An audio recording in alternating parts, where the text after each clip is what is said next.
Hello, and welcome to this online workshop presented by the Rutgers Camden Division of Student Academic Success on active retrieval, a study skill that will help you recall information in your testing environments. Here are the learning outcomes. Number 1, you'll be able to discover insight into how you currently approach recalling information. Number 2, to identify some key tips that will help you actively retrieve information for tests. And number 3, selecting tools that you find applicable to your own paths. So here's a reflective question. How do you currently study for tests? Have you ever been in that situation where you know you put in a lot of effort to study for a test and you get there the day of and you blank? It's very frustrating. Here is some research that will help you open your eyes a little bit to a different way to go about it. Rutgers and Karpik in 2006 did a study where they had a group of students and they had them study short prose passages. And they wanted to find out that the students recall more when they just studied it twice, meaning just looked at the material, versus did they recall more with initial testing right after studying. In other words, they read the prose passage and then they were immediately tested on it. And as you can see here by the darker bars, when students studied and then just studied again, they lost about 40% of the information over the course of a week. But if they studied it once and then immediately tested themselves on it, they only lost about 18% of that material. So the takeaway here is studying once and testing yourself multiple times afterwards is the better way to go. And here you can see where they expanded the test to have a study with the same drop in information versus studying and testing, STTT, with about the same minimal loss of retention. So students showed much greater retention when they were tested multiple times. Now, Carpenter in 2012 expanded upon the time frame, lengthening it from 1 week to 1 month and 1 year, and surprisingly had similar results. So the takeaway here is that by testing yourself multiple times, you will not only improve your short-term learning, but also your long-term learning.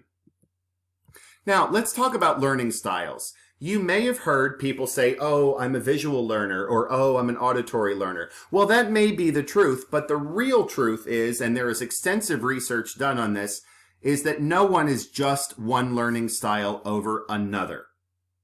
So, that quote there, rather than being a harmless fad, learning styles theory perpetuates the very stereotyping and harmful teaching practices it is said to combat, which is why in classrooms you will see multiple ways to learn where you see visuals up on a screen, the professor speaks to you, and then we'll also have you write down the information, because by activating all of those learning styles, visual, auditory, and kinesthetic, you're going to have triple the chance of retrieving that information once all 3 of those are activated. If you take a look here, these are the VARK learning styles, VARK standing for visual, auditory, hearing, reading and writing, and also kinesthetic, where you learn by experimentation or by activity. And if you go online and you look up VARK questionnaire version 8.01, you'll find a PDF where you can take an 8 to 10 question test. And once you're done, you can score it at the end, and it will tell you what your percentages are. And you might be surprised by the results. Generally, people tend to fall rather evenly across the spectrum. But even if you didn't know what your percentages were, it's a chance to reflect on your learning styles. And then you can work one-on-one with a coach at the Learning Center who will help you devise a study plan customized for you. So let's talk about when you first sit down and read and take notes. You should do it intentionally, meaning performed deliberately with awareness and on purpose. So when you make a first pass of the material when you are reading, you're going to want to be extracting information to make flashcards, if you prefer flashcards, or if you're more technologically oriented and prefer Quizlet, you can load the material onto Quizlet. But what I recommend here is that you speak the material out loud so that you're activating your auditory as well as your visual. You're clearly doing kinesthetic work as you are writing it down or typing the material in. And also be thinking of your resources available to you. If you don't understand something along the way, who can you ask to help you? Can you go to the professor one-on-one? Can you talk with your classmates about what their experience is? And also, we have tutors in the Learning Center who have already taken the class. So not only are they experts on the material itself, but they're also experts on what happens in that class. You also want to make sure that you know when are your most productive times of day to study. For example, if you're an early bird, you're going to want to be doing your reading and your note-taking in the morning. If you know that you tend to get a little tired in the early afternoon, you will not want to be studying there. But it is also recommended that if you are hitting a pocket of time and energy where you are doing well and getting the information down, that you keep going and get the most out of your time. So how do we combine all of these learning styles when we're studying? Well, in terms of active retrieval, you have the material where you have Quizlet or the paper flashcards, or recommendations for study guides from the actual professor. So let's say you sit down and you have a flashcard in front of you and you see the term on the front of it. Before you turn the card over, speak the answer out loud and also write the answer down on a separate sheet. And then, once you've done that, then turn the card over or tap the screen if it's Quizlet to see the answer. Remember, you are trying to triple your chances of retrieving the material. So by seeing it, writing it down, speaking it out loud before you check your answer, you will be combining all of your learning styles. If you are an individual studier versus a social learner, there are many different ways you can go about this to maximize your studying. If you're an individual, you combine the styles in self-study. You could also use a voice recorder to prompt you. For example, almost every cell phone has a voice recorder app on it already installed, or you can find free ones. And what you do is activate the voice recorder, speak the questions onto the recording, and then play it back at a later date. And once you hear the question, you're going to want to answer the question and write it down. You can also ask the professor for quizzes or resources. If you're working with a tutor, ask them what worked for them. And if your textbook has chapter reviews or tests, use those to your advantage because those tests are already laid out for you. And finally, does the textbook have a free online study guide? Several textbooks actually do. Now, if you're a social learner, on the right side of the screen here, you can create study groups, you can do group chats with your friends, and you could send each other random texts of questions. You can attend group review sessions that we have at the Learning Center. And by creating quizzes for one another, you can mix up the material so that you're getting a good mishmash of questions so that you can activate the material and recall it easily. Also, if you can teach it to another student, then you know it because you're able to teach it.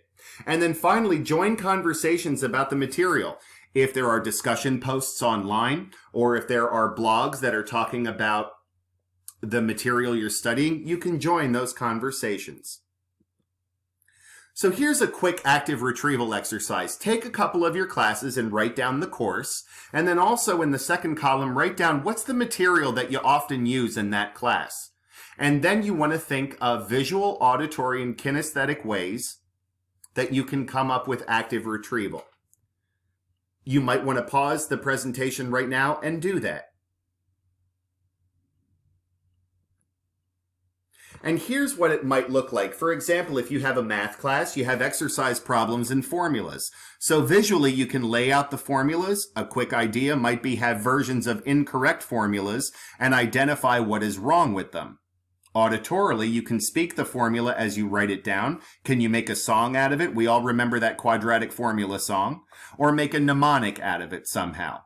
And then for kinesthetic, every time you use the formula, write it down before you use it on a given problem. And you can also pause the presentation and look at what is given to you there as ideas for English Comp and biology. So here are some quick notes. Number one, space your practice. Do it in quick, short bursts over time rather than in a single long session because the spacing between the study sessions may cause you to forget some of the material. And that's a good thing overall because the struggle involved in trying to recall it strengthens your long-term learning. If you're using flashcards, once you think a card has been mastered, and the rule of thumb is that you should be able to retrieve it about 3 times, keep it in the deck for a while just to make sure that it's solid in your brain. Students tend to drop the cards out of their decks a little too soon after they've mastered it, and that may be dangerous later on if you can't remember it. And also remember to shuffle the deck. And obviously Quizlet does that on its own electronically.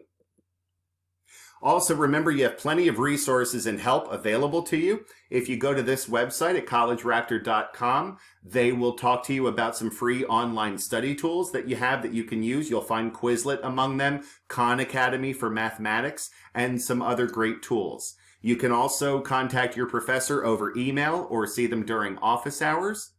Talk to your classmates about getting study groups together. Join in review sessions through the Learning Center, and also you can sign up for one-on-one tutoring through Raptor Connect. And here's a final note. This is a quote from Linda Nielsen in her book, Creating Self-Regulated Learners, and the quote says, "Study skills really aren't the point. Learning is about one's relationship with oneself and one's ability to exert the effort, self-control, and critical self-assessment necessary to achieve the best possible results, and about overcoming risk aversion, failure, distractions, and sheer laziness in pursuit of real achievement. This is self-regulated learning. And by practicing these active retrieval techniques, you will take ownership of your learning and your studying and perform better on tests, and that will make you a self-regulated learner." Remember, we have lots of resources available in the Learning Center, and here is all of our information there. If you need to speak with one of us or need more specific help, you can email us directly with your questions at rclc@camden.rutgers.edu, and one of our staff will promptly get back to you. Or if you prefer the telephone, you can call the Learning Center helpline, and that number is 856-295-1826, and our hours are Monday through Friday, 9 a.m. to 12 noon, and also in the afternoon from 2 p.m. to 5 p.m. Thanks so much, and from all of us at the Rutgers Camden Division of Student Academic Success, we wish you all the best. Thanks. Bye-bye.